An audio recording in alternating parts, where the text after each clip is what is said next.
guys, it's Gretchen and welcome back to my channel. So today's topic is one that I hear about a lot and one that I also experience, which is kind of the reason, both of those together, why I wanted to do this video. Today we're gonna be talking about that funky smell that sometimes comes from piercings. This is that really bizarre and very distinct smell that a lot of people refer to as a cheesy smell, or people will say that it's piercing cheese, which first of all, I don't know what kind of cheese y'all are eating, but my God, if it smells like that, ew. But for today's video, we are gonna take a little bit of a look at piercing smell, piercing funk, piercing cheese, or whatever you wanna call it, what the causes are, what exactly it is, and how you can take care of it. I don't know about you, but there have been moments where, especially my stretch lobes, the piercing smell has I've turned a certain way and all of a sudden it just hits me in the face and I'm like, what was that? So if you've ever dealt with a distinct smell coming from your piercings, hopefully this video helps you kind of better understand what exactly it is. So have you ever been minding your own business and then out of nowhere, you just get this distinct smell in the air? Piercing funk. That's exactly what it is. Luckily, a smell coming from your piercing is not necessarily a bad thing. And in fact, it's pretty common. It can be pretty normal for your piercing to emit such an aroma. But what is the cause of this smell? What is the source of this odoriferous odor? The specific thing in question that is causing this smell is sebum. Sebum is the cause of piercing funk, smell, cheese, whatever you want to call it. What exactly is sebum though? It is an oily, waxy substance that is produced by the body's sebaceous glands. I'll also put that word here so you know what I'm saying. This is a gland that opens up into hair follicles, so they're everywhere. This particular oil is produced to help lubricate your skin. If you are someone who has particularly oily skin as opposed to someone who has super dry skin like myself, you may find that you produce more sebum than someone like myself who does have dry skin.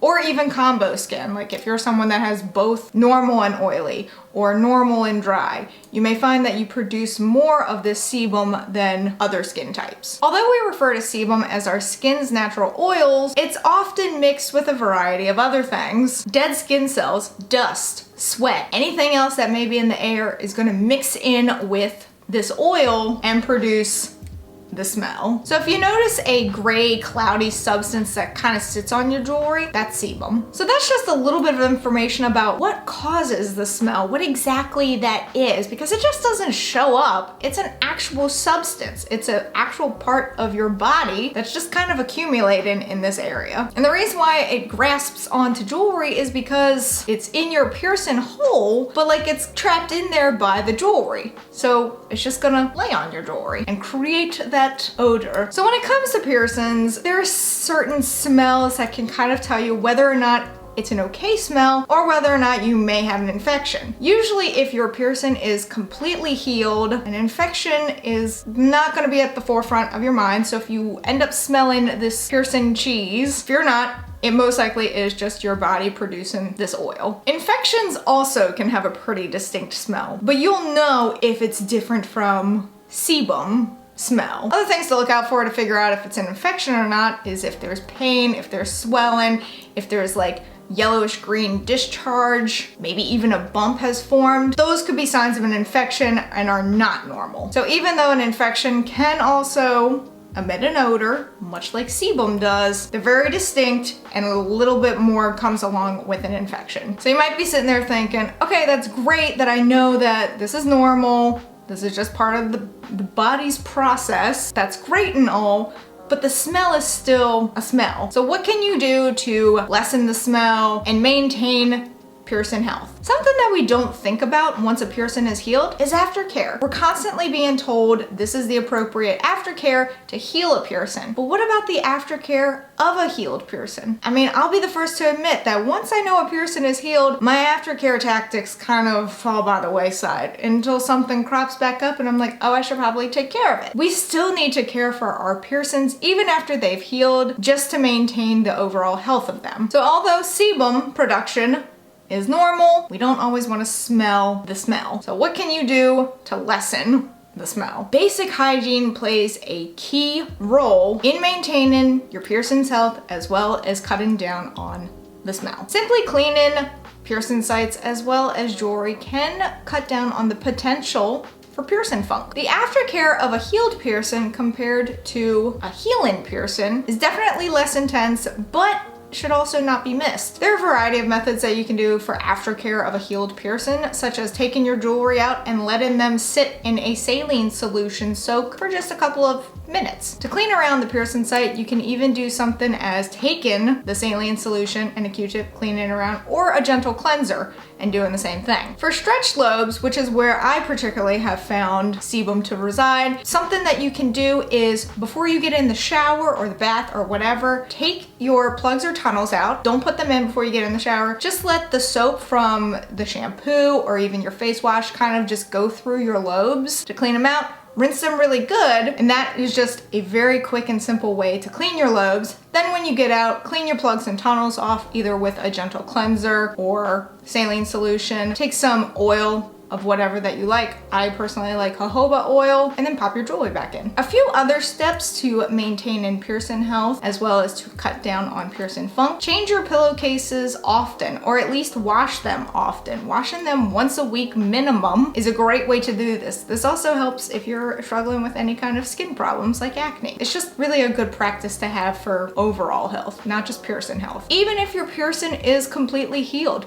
continue to not touch them with dirty hands. Always cleanse your hands, whether it's with hand sanitizer or soap, before you mess with your piercings. And after you've done all of these steps, if you find that the piercing funk continues to linger, you may want to think about changing the jewelry type. You may have a lower quality jewelry in there, or you may have a type of jewelry that doesn't breathe as easily as, say, organic materials. You may find that organic materials like stone or horn or bone breathe easier than things such as metals or even acrylic and silicone. I personally know, and as much as I love my silicone tunnels, I have found that they kind of hold onto the piercing funk more so than, say, if I put in some of my stone plugs, which stinks because I really do enjoy my silicone tunnels like I have in right now because I can do things like this, but they do hold on to that funk a little bit more so. So that's just a quick little rundown about why your piercings may be funky. Why are they emitting this odor? But do know that it's not necessarily a bad thing for your piercings to have a little bit of a smell to them. Only when you start noticing other factors, as mentioned,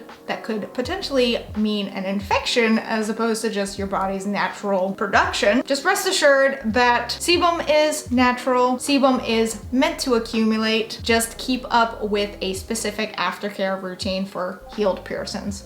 Just because a piercing is healed doesn't mean that you shouldn't still care for it. Let me know in the comments below if you have ever experienced piercing funk. I feel like it's a pretty safe bet to say that most of us have dealt with piercing funk. I know way back in the day when I used to have those, before I knew anything about piercings, I used to have those posts with like the butterfly backings on them, and they would trap the funk so bad. It was always such a weird thing to like take the back off and like rub that substance off. Didn't know what it was at the time. Now I know it's sebum. It was just such a weird smell, but it always accumulated on the back of those types of jewelries. For me, I sometimes notice them on my jewelry throughout my ears, but I really notice them on my plugs and tunnels. But just let us know in the comments below if you have a specific person that seems to always have the funk, or if you've dealt with it before. Let us know, because you're not alone if you have. Special thank you to my patrons. You can help support the channel on Patreon while having access to videos early, viewing patron-only content, and more. But that is it for this video. If you enjoyed it, please give it a big ol'